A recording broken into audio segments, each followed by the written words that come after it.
الشتاء اللي احنا فيه والسقعة مش محتاج غير الوصفة دي، الوصفة اللي لو خدتوا منها معلقة واحدة متأكدة ان انتوا هتخلصوا بقية الصينية من كتر ما هي سكرها مظبوط وخطيرة. تعالوا اقول لكم بقى ازاي نعملها سوا. اول حاجه نبتدي بيها هي الحشوه.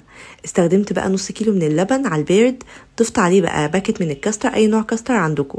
انا استخدمت النوع ده، حطيت الباكت كله وبدات ان انا احط السكر. تقدروا تحطوا السكر زي ما انتوا عاوزين، معلقتين 3 4، انا حطيت 4 بالظبط، وحطيته بقى على نار متوسطه. ببدا ان انا اقلب فيه كده لحد ما يبقى بالشكل ده، بغطيه بقى بكيس كده واسيبه يبرد.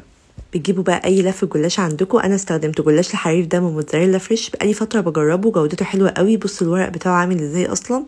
بجيب بقى اي صينيه عندي واكون طبعا مسيحه سمنه او زبده زي ما انتوا عاوزين. ابدا بقى ان انا احط الطبقات كاني بعمل جلاش عادي خالص. ما بين كل طبقه وطبقه لازم ادهن زبده او سمنه كويس قوي.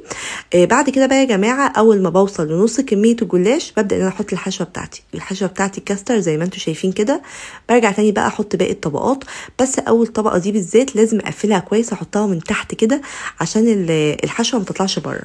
وادهن برده زبده واخلص الطبقات كلها. بقطع بقى الصينيه بالشكل ده، وده حاجه مهمه جدا. بجيب عندي كوبايه من اللبن ومعلقتين من الزبده او السمنه زي ما انتوا عاوزين، شويه فانيليا، واسقي بيها بقى الصينيه دي. ادخلها على فرن سخن اكون مسخناه قبل كده. اول ما بتطلع بضيف عليها اللبن مكثف محلى، هسيب لكم طريقته تحت.